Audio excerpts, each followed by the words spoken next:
Week 8 sell highs. Yes. Who are some of your candidates, Daniel? All right. First, I have Antonio Gibson From the Washington football team. Washington football team. He's coming off. I just want to say before you start, you're going to get a lot of heat for this because a lot of people like him, including myself. Oh, yeah. So you better have a compelling reason to sell him high. Yeah, compelling reason to sell him high. All right. Yeah, I mean, I did not expect him to do what he did last week. He got 128 rushing yards and 1 touchdown.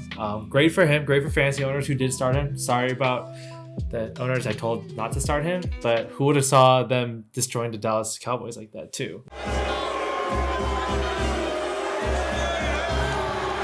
But that being said, they had a huge lead from the very start with a safety, got a touchdown, and so it was just a run script game at that point. So that's why he got so many opportunities. Yeah.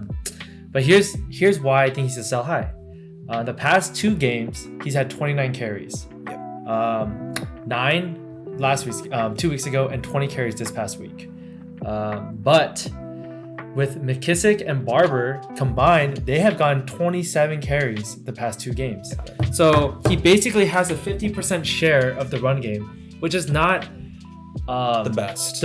It's not starter material for one. Yeah. So with only 50% of opportunities, it's not very reliable to have in fantasy. Yeah. That being said, also McKissick is more involved in the pass game, and then Gibson comes second. So it's not already with opportunities. I don't think he has a great future schedule at least. And what really tops it off for me for the sell high is that the playoff schedule, weeks 12 through 16, whatever your league setup is, 3 of those 4 weeks he plays a top 5 defense. Got it. Run defense, and so he's not going to get you the points you need. Got it. And Washington is not going to be up many games. I mean, okay, that's pretty compelling because it's not like I'm completely sold on Gibson, but it's like he's like in between. He could do well. Yeah. Okay, so that's a good point. So another sell high candidate I got is T. Higgins from the Bengals. He's coming off 2 great games as well. However, one of them, Mixon, was out, so it was a very pass-heavy scheme. But kind of like with Gibson, T. Higgins has had 13 targets the past 2 games, while Boyd has had 21, and AJ Green actually has led the team with 24 targets. Higgins is the odd man out, but he's good enough where he's been playing good enough where people might be like, oh, this guy's actually kind of good. Yeah. So you can sell him high, because it's not to say he's bad, but being the 3rd man on that team with Mixon out, it's tough to maintain that production. Yeah. He's averaging around 12 points per game the past 2 weeks in non-PPR. Yeah. So as the season goes on, Mixon will come back. They're going to run the ball more. So T. Higgins is a little tough one. Like, what do you think you can get from him? I mean, I feel like, because his name value, there's no name value with Team Higgins. You know what though? I feel like there is slight name value because he has been coming up every week, every other week. Like T. Higgins, like his name. Yeah, I feel, but you're obviously not gonna get too much out of him, but I feel like you can get him for like a buy low candidate. I feel like he's somebody you can package up with. Definitely, right? Like if you package him up with like a decent named value guy, you definitely could get a good trade. A good trade. Yeah, for sure. Because in the end, people are gonna look at the stats and be like, "Oh, this guy's killing it. 13 points a week. Oh, that's better than a lot of big name guys out there." Yeah. Okay. Fair point. Mm-hmm. So my first candidate is Allen Robinson II. He actually, believe it or not, not believe it or not, but there's only been 6 players as of now who has averaged more than 10 targets a game. Mm-hmm. It's Keenan Allen, Stephon Diggs, DeAndre, Allen's one of them. Mm-hmm. Who's the other one? Your boy Jamison Crowder, and Devontae Adams. Okay. That's a pretty elite company right there. Yeah, for sure. And mind you, he left early last week and only had four targets. Mm-hmm. He could have easily been number 1. Oh, yeah. That being said, Nick Foles loves him. That Bears offense is so bad. It really is. Like, the only guy that can get separation is Allen Robinson. Mm-hmm. And so, like, he's their guy. He's going to keep targeting him, and that's a lot of opportunities. And so for how he's been playing, I think you can get, according to the numbers, he's getting wide receiver 1 opportunities. Yeah. And I know the past 2 weeks he has been playing subpar. I think he's at like 7 points or 4 points the past 2 weeks. So he's definitely on the low. Yeah, so if you can get him, like I would say get him. You might still have to pay a certain price because if he has a name value to him. So, but you know, if he can play wide receiver 1 the rest of the season, he's worth it. Oh so. yeah, for sure. For my second one, it's Mike Evans. To be honest, there's not much to be said. Like Mike Evans, amongst a lot of receivers, has such a high boom potential.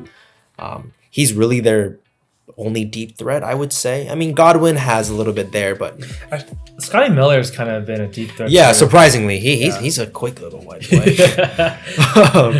But I mean, with the AB signing, I think this is the perfect time when you can buy low. Yeah, and he's coming off 2 really bad games. Yeah, I mean, part of it is he is hurt. Yeah. So you know, once he heals up, and you know, I think, talent-wise, he's the best receiver. So I think you can get him for a cheaper price, and you'll be able to get him later in the season. Yeah, and I did read that, you know, when it comes to that offense, it's not a individual effort. It's just whoever is that guy that's going to be hot that game is that guy. So even with Antonio Brown coming in, they said if he's not going to think that way, and if Antonio Brown's going to get, you know, greedy wanting those targets, you know, he's just not going to fit that scheme because Brady never force-fed one person the ball. Yeah. You know, one player is always just going to... Every game will be different. And Evans is a goal line threat, so that helps. Yeah. So. Okay, so one you brought up is Jamison Crowder. So the past 2 weeks... Well, he was injured last game, so he didn't even play. And the week before that, That's what's crazy to me. That stat I gave you. He's out of the 6 players, the one player amongst the 6 that's missed 2 games. And still up there. And still in the top 6. Yeah. And the week before, he got 7 receptions for 48 yards. Yeah. Non-PPR, that's not that great. PPR, that's great. But he's a buy low for sure because as bad as the Jets are, that's why they're going to keep throwing. And right now, I feel like Crowder is on that down trend because he got injured and people are like, oh, he's not worth holding. He also doesn't have a name value. No one really knows about him. I feel like I think of Jamison Crowder the same way I think of Jay Crowder in basketball. Like he kind of doesn't have that name value, but for some reason sometimes he brings valuable. They're good players. Yeah, they're assets. solid, you know, so they're valuable assets too. He's also like Allen Robinson, where like that team is so bad, he's the one guy who can get open. Yeah, no matter whoever the quarterback is too, because when Flacco was there, he still got 10 plus targets. Yeah. He's been averaging 11.5 targets per game when he plays. It's a lot. It's a lot. If you get him, especially in PPR, dude, that's money in PPR. That's wide receiver 1 numbers right there alone. That's like the best receiver numbers. Like it doesn't matter if he doesn't get a lot of yards, doesn't matter if he doesn't get a touchdown. If he catches 8 balls at least, that's already good enough. Yeah. My second buy low candidate is Joe Mixon. He has been extremely inconsistent this season, to say the least, and he's coming off an injury. So I feel like people are thinking, oh, he's not that as good as what, you know, everyone thought he was going to be a running back. Like a top 5 running back. Top 5 running back this year. But with Burrow getting better every week, it does open a lot more space for Mixon. And if you look at him last year as well, it's really interesting. Up until the end of October, he was averaging 3.1 yards per carry and 0 touchdowns, rushing touchdowns. But once November came around and till the rest of the season, he started averaging 4.6 yards per carry. So he killed it towards the end of the season. Yeah, and he got 5 rushing touchdowns. He did get 3 receiving touchdowns before, but you know, as a running back, you look at the running back stats. Yeah.